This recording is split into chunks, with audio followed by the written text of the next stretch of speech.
On this day, I just, something inside of me raised my hand, and the coach said, okay, and picked me, and I was like one of like 8 captains, if I remember correctly. And I want to, give a little commentary about that. Why the heck was I a captain, especially since I didn't know anything about football?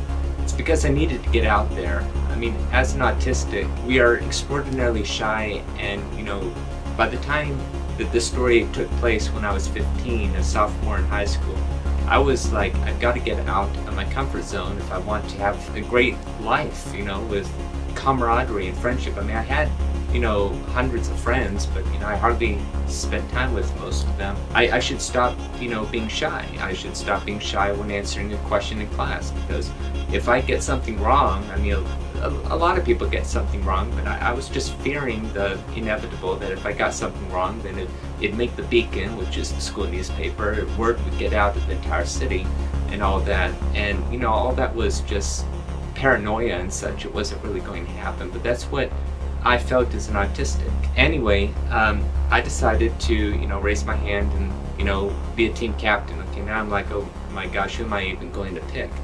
Well, I did know, a lot of people in the class. So we all line up, and it got down to me, and by the time it got down to me, they said, okay, pick 2 people. And I'm like, well, if I don't pick, the 2 best friends, then what if they might think something of me?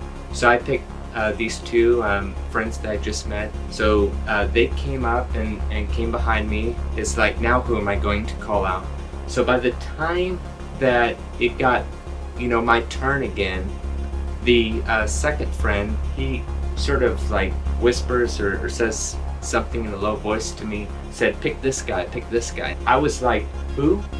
And he said, this guy. Now, I'm not going to mention like names that reveal a person. I never met anybody else with that name. So I'm like, okay. So when the coach came to me, he said, okay, pick your guy or 2 guys. I went ahead and said the name aloud. Then the coach repeated the name, and all of a sudden a person stands up over there. I didn't know who he was talking about. I just said the name, but he wanted him on the team. So he stood up and just acted all confused, sort of moped down the bleachers, and then came over. And as he was coming over, I'll never forget it, he said something like, dude, why'd you pick me? And then the coach got mad and said, hey, he could pick whoever he wants, okay? And it's like, the other guy, I didn't pick you. I mean, don't talk to me like that. Well, long story short, that same person that told me to pick him said, I didn't say that name, I said pick Ryan. I'm like, Ryan? And this other guy, well, kind of, it sounds the same, but I'm sure I heard you say this name. Well, I went ahead and picked Ryan anyway, and so Ryan came down. I didn't actually know who he was until he stood up. So, gotta understand, I thought I heard the name, a name I never heard before. I still think it's unique. To me, it sounded like he said a certain name, but it was really Ryan, which is a common name. What are the chances that I misinterpreted that for a unique sounding name, and then of all billions of people in the world, there just happened to be that person with that unique sounding name? Well, anyway, by the time we were done picking our teams, we had little time left, so it was basically free play. I'm like, okay, that's over with. So we went out into the field, and it was just free play, and really nobody knew what they were doing. So we're just I guess passing the football back and forth. So we're all the way on the far end of the field, and I was just standing there. I didn't really understand exactly what was going on. Where is the rest of my team and everything? And all my life, it always seems that everybody knew more than I did. Like they were, like they knew what was going on, and I was the only one that didn't. That's what it felt like. And it didn't matter if I was 8, 9 years old, or if I was 15 years old. And I saw those that person I picked, and he had a circle of friends, and he seemed to be the leader. And so there's like 2, like one on each side of him, and I saw him from a distance. I overheard him saying, like, what is going on here anyway? And then he looks at me and says, oh, let's ask the team captain. The captain would know. And I'm like, oh boy, here it comes. So they're just marching to me, and he was like, so what are we doing? Because after what happened earlier, and then him approaching me again like that, I was like tongue-tied. I mean, I couldn't speak. I was mute, even though I knew what was going on. It's like I couldn't defend myself. I just said, I don't know. And then he yelled at me and said, "You don't know? You're the captain." Yeah, I think it's just free play, and that's how I understand it. And he just, I guess grunted and walked off with his two friends. So I tried to forget it. The worst part is that it was Friday, and sometimes these things happen on Fridays. That means I have to dwell an entire week over it. Usually I don't have anything to do besides church on Sunday, and I usually stay home on Saturdays. No one knew like what loneliness I was living with, and therefore they didn't know, I guess, to ask me. And then the few times I was asked, or I just got nervous. I mean, that's autism for you. And that wasn't like the first Friday, it wasn't the last Friday. When something happened, I had to dwell on it all weekend. And also those two friends that I picked, the first two friends that I picked, one of them later on told me, "Hey, if you become captain again, you don't have to pick us because we're your friends," or something like that. Anyway, I just thought I'd throw that out there, and you can interpret that however it's supposed to be interpreted. Well, anyway, moving on to September 30th, 2010, we were playing flag football again. Deep down inside, there's like this bad type of magnet or repulsion, like dark, energy or presence or something, and I just did not want to make matters worse. I mean, true, the only reason I became a captain is just so that I could, get out there and not worry about if I accidentally embarrass myself or say the wrong thing or get the wrong answer, even though this was physical education. I just needed to get out there and such. I just remember feeling, pitiful and low and emotional and at the lowest part of my life. Again, not the first time, certainly not the last time. I have another physical education story from the year prior, but I gotta stay on track. So like I was saying, I just learned as I went along. Having the knowledge of how to play now, a teammate passed me the football, and this is where the greatest victory happened. I was just standing right over here. To my right was out of bounds, to my left were my teammates, and over there were my opponents. But somehow I had the football in my hand. And I'm like, all my opponents are way over there and such. Did anyone realize that I even had the football? The out of bounds were right here, and I had a clear path straight ahead. And so I booked it. And I said that in my journals. I booked it and I ran, and I continued to run. And I looked to my left and I saw one or two teammates like beside me, like running with me. The one closest to me was that person, the person that raised his voice, the person that sort of yelled at me and sort of bruised my feelings and all that. But I just continued to run, and I looked at him and he looked over at me, just a subtle look. I mean, not a disapproving look, not really a smile, and then he looked back down, and I just continued to run, and I crossed the line. And I'm not really much into sports, but I took that football and I slammed it down on the grass.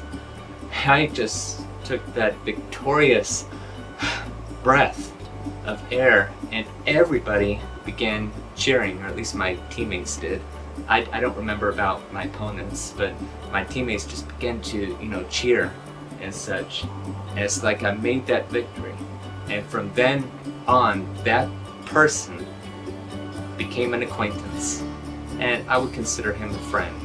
And we started to talk to each other. We started to wave at each other. We started to, there wasn't that grudge anymore at that point. And I think that was one of the greatest victories of my life. When we were going back to the locker room, I told that coach the great news. Hey, I made a touchdown today, probably one of my first ones, if not the first one.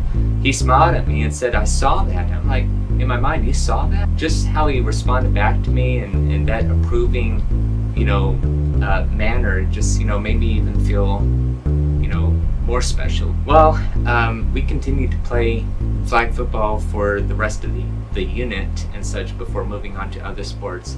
There was a peculiar time though, and I believe it was afterward. I don't know how this looked. It must have looked ridiculous or something. And I'm sorry, I just don't know a lot about football or sports. I'm more into math and history and such. But see, I didn't know, but at one point, the football came my way, and I'm like the tallest person. I just held up my hand, and the football just bounced off. And so a couple of my teammates started cheering like, "Yeah, Matt," or something like that. Next time, catch the ball and run. I'm sorry, at least he cheered. He wasn't mean or anything like that. But that person that I just made amends with, he was saying, I believe he said like 2 words, but I don't want to repeat it because I don't know how to interpret those 2 words. I'm not sure if he was calling me a good name or a bad name, so I'll just leave it at that. Last thing I feel on my heart to say is, it is true. This one little insignificant victory I consider as being one of the greatest victories in my life. I'm sure it was something insignificant that wouldn't make the Beacon, the school newspaper, much less, outside campus of what happened. It's like, that's all? What about other adventures you have? Didn't you do this or do that or hang out with your friends? And the answer's no, for the most part. Yes, I did spend time with friends, but very, very subtle. I had neighbors who were my age that would literally take a vote to vote me out, especially in elementary school. People were mad and annoyed just because of who I was. I began to, make more friends and such, but it wasn't until middle school till I found out what outings were, or hanging out. And that was a disaster. That's a long story. Maybe that might tell people, the type of life I've lived. A very shy and bashful life, and I try not to get sad about that, and I hope that nobody else gets sad about that.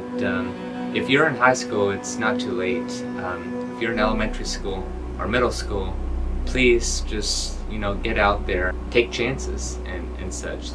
Like raise your hand, put yourself as a captain, because I would give anything to go back and such and change a few things.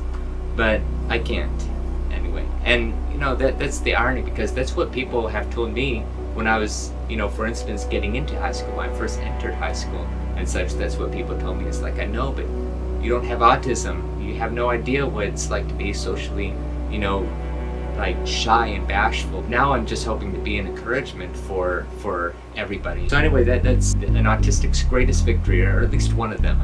I would consider getting the Gold Medal of Achievement at Royal Rangers a victory. That's an Eagle Scout equivalent. And even coming back as a commander is even a greater victory than earning a medal. I know that I'm helping people. I'm helping a lot of boys from K through 12, and I'm part of Royal Ranger groups all across the country and the world, and I hear that I'm helping them, so it makes my day right there and such, knowing that I'm a help. And that's pretty much all I want, is to be a help and all that. So anyway, stay strong and have an excellent day.